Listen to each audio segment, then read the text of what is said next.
Doctor शगुफ्ता फराज आपकी खिदमत में हाजिर है अपने डेली व्लॉग्स लेके। मैं रोज़ लेके आती हूँ आपके लिए डॉक्टर शगुफ्ता फराज व्लॉग्स, और यही मेरे व्लॉग्स मेरे टिकटॉक पे भी होते हैं। मैं इन डेली व्लॉग्स में आपके लिए लेके आती हूँ ज़िंदगी के मुख्तलिफ रंग, जिसमें सफ़रनामे भी होते हैं, क्लिनिकल और हेल्थ टिप्स भी होती हैं, और ज़िंदगी के मुख्तलिफ रंग भी होते हैं। आप मेरे ये व्लॉग्स डेली देखते हैं, और आज मैं आपके लिए एक बहुत ही इम्पॉर्टेंट क्लिनिकल टिप लेके आई हूँ। वो कहते हैं ना कि जब तक आपका सामना खुद किसी चीज़ से ना हो आपको अंदाज़ा नहीं होता। अब कल मेरे पास एक फ्री कैंप था, तो बहुत सारा एक हुजूम था ख़वातीन का जो मेरे इर्द गिर्द था। और तकरीबन 2 दिन पहले मैं आयरलैंड से आई हूँ, और आपको पता है कि ट्रैवलिंग में भी आपका वास्ता बहुत सारे लोगों से पड़ता है, मुख्तलिफ फ़्लाइट्स बदलनी पड़ती हैं। तो 2-3 फ़्लाइट्स बदलने के बाद जब मैं पाकिस्तान पहुँची, तो मुझे थोड़ी थकन भी थी। थकन तो ज़ाहिर है सफ़र की भी होती है, मगर फिर आहिस्ता आहिस्ता कल के फ्री कैंप के बाद मुझे एहसास हुआ कि ये गैर मामूली थकन है। जिस्म टूट रहा है, और सुबह उठते ही आपको नाक में ख़ारिश सी जिस तरह महसूस होती है, बिल्कुल उसी तरह से मुझे भी छींकें आईं, ख़ारिश महसूस हुई, और नाक थोड़ी सी बंद महसूस हुई। आज दोपहर को रोज़मर्रा के कामकाज मैं इतनी मुस्तैदी से नहीं कर पाई जितनी चुस्ती से रोज़ाना करती हूँ। तो आहिस्ता आहिस्ता मुझे यूँ लगा कि मेरे जिस्म में थोड़ा थोड़ा सा बुखार है, जिस्म टूट रहा है, आंखें थकी हुई हैं।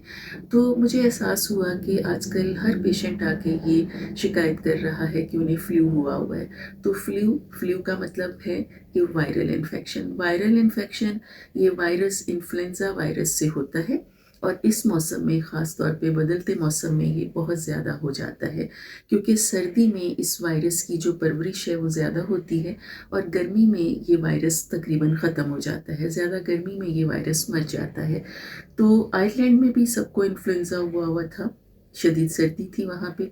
यहाँ मैं वापस आई तो यहाँ भी काफ़ी सर्दी है, और ये सर्दी खुश्क सर्दी है। बारिश नहीं हुई तो खुश्क सर्दी, जो खुश्क सर्दी है ये ज़्यादा ख़तरनाक होती है इंसानों के लिए। और इसमें आजकल जो कॉमन वायरल इन्फेक्शन है वो है इन्फ्लुएंज़ा इन्फेक्शन, या इन्फ्लुएंज़ा वायरस जो है वो इंसानों के ऊपर हमला कर रहा है। एक तो सर्दियों में पानी हम कम पीते हैं, क़ुव्वत मदाफ़ियत कम हो जाती है, तो उस वजह से भी ये जल्दी हमलावर होता है। इसमें मैं आपको बता दूं कि क्या क्या अलामात ज़ाहिर हों तो आपको अंदाज़ा हो जाएगा कि आप इन्फ्लुएंज़ा का शिकार हो गए हैं। सबसे पहले तो ये कि आपका नाक या रनी हो जाएगा या स्टफ़ हो जाएगा, यानी या नाक बंद हो जाएगा, या फिर ये कि नाक बहना शुरू हो जाएगा, बहुत सारी छींकें आना शुरू हो जाएंगी। इसके साथ आँखों से पानी बहना शुरू हो जाएगा, जिस्म दुखना शुरू हो जाएगा, सर में दर्द शुरू हो जाएगा, और महसूस होगा कि जिस्म में बुखार हो रहा है, और हड्डियाँ टूटना शुरू हो जाएंगी।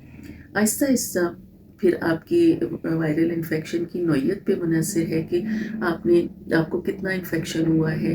बहुत ज़्यादा एक्यूट जब इन्फेक्शन होता है तो उसमें बुखार तेज़ भी हो सकता है, खांसी भी हो जाती है।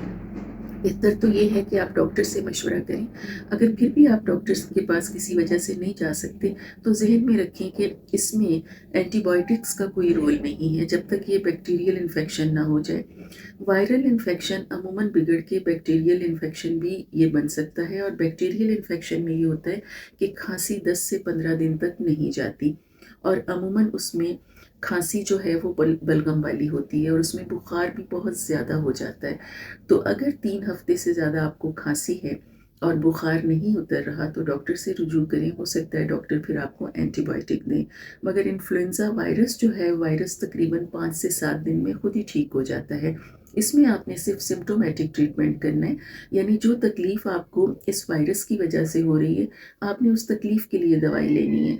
मसलन जिस्म टूट रहा है तो आप कोशिश करें कि पैनाडॉल ले लें। इसके अलावा खांसी आ रही है तो कोशिश करें कि आप सप्रेसेंट्स लें, जिससे खांसी आपकी दब जाएगी। अगर बलगम वाली आ रही है तो उसमें एक्सपेक्टोरेंट्स आप लें। आइबुप्रोफेन ले लें अगर जिस्म टूट रहा है। इसके साथ आपने कुछ होम रेमेडीज़ भी यूज़ करनी है। होम रेमेडीज़ में आप अदरक शहद में मिला के ले सकते हैं, अदरक की चाय बार बार बना के ले सकते हैं, गर्म पानी में आप शहद मिला के ले सकते हैं, लौंग और दालचीनी की चाय बना के आप ले सकते हैं। जोशांदा, जिस तरह से आम बाज़ार में जोशांदे मिलते हैं, हमारे यहाँ तो बहुत फ्रीली अवेलेबल होते हैं, आप जोशांदा बना के ले सकते हैं। इसके साथ साथ آپ نے یہ نہیں بھولنا کہ آپ کو اس طرح کی تکلیف میں پروٹین کی بہت سخت ضرورت ہوتی ہے، اور پروٹین ہمارے ہاں جو بیسٹ پروٹین ہے وہ یہ کہ آپ بوائل انڈا لیں، اس کے ساتھ آپ چکن کی یخنی یا سوپ بنا کے لیں، یا مٹن کی اگر آپ چاہیں تو کباب بنا کے بھی لے سکتے ہیں، مٹن کا سوپ بھی بنا کے لے سکتے ہیں۔ تو آپ گوشت کی صورت میں پروٹینز لیں یا انڈے لیں تو وہ آپ کے لیے بیسٹ ہوں گے، اور اگر گھر میں خالص شہد ہے تو وہ آپ کے لیے بہت بہترین ہوگا۔ اس میں وٹامن سی کے رول کی اگر ہم بات کریں تو وٹامن سی جو ہے وہ آپ کی امیونٹی بڑھانے میں مدد کرتا ہے، مگر اگر وائرس ہو جائے تو اگر آپ یہ سوچیں کہ یہ ٹریٹمنٹ میں ہیلپ کرے گا تو یہ ٹریٹمنٹ میں ہیلپ نہیں کرے گا۔ البتہ جب آپ یہ دیکھیں کہ آپ کو بار بار یہ انفیکشن ہو رہا ہے، وائرس ہو رہا ہے، فلو ہو رہا ہے یا بیکٹیریل انفیکشن ہو رہا ہے، تو پھر آپ وٹامن سی ڈاکٹر کے مشورے کے ساتھ شروع کر سکتے ہیں۔ اس کے ساتھ اگر 7 دن تک یہ سائن سمٹمز ختم نہیں ہوتے تو پھر آپ نے ڈاکٹر سے رجوع کرنا ہے۔ اپنے آپ کو گرم رکھیں، گھر کے اندر رہیں، غیر ضروری طور پہ باہر نہ نکلیں۔ کو کھانسی ہو رہی ہے، بخار اتر نہیں رہا اور آپ کو بہت زیادہ سنیزنگ یعنی چھینکیں آ رہی ہیں، تو آپ کوشش کریں کہ دوسرے اس انفیکشن سے بچے رہیں۔ تو انفیکشن کے پھیلاؤ کو روکنے کے لیے ماسک کا استعمال بہت زیادہ ضروری ہے۔ اگر آپ ڈاکٹر ہیں تو آپ کو فلو کی ویکسین کروا لینی چاہیے، اگر آپ ڈاکٹر نہیں بھی ہیں تو آپ کو فلو کی ویکسین کروا لینی چاہیے، کیونکہ یہ ہر اس موسم میں ہوتا ہے، اور موسم کا بھی ضروری نہیں ہے مگر اس موسم میں بہت کامن ہوتا ہے، کیونکہ ٹھنڈ میں انفلوئنزا وائرس جو ہے وہ بہت تیزی سے پھیلتا ہے۔ امید ہے آج کی آپ کو کلینکل ٹپ بہتر لگی ہوگی، بلکہ بہترین لگی ہوگی، کیونکہ یہ اس موسم میں کام آنے والی ٹپس ہیں۔ دیکھتے رہیے ڈاکٹر شگفتہ فراز ولاگس، ٹک ٹاک پہ بھی مجھے فالو کریں، فیس بک پیج بھی لائک کریں۔ انشاءاللہ کل پھر ملیں گے کسی نئی جگہ پہ، کسی نئے سفر میں، کسی نئی ہیلتھ ٹپ کے ساتھ۔ اور آخر تک آپ نے ویڈیو کو دیکھنا ہے، اگر ویڈیو پسند آئے تو آپ نے چینل کو لائک، شیئر اور سبسکرائب ضرور کرنا ہے۔ اجازت دیجیے گا، اللہ حافظ۔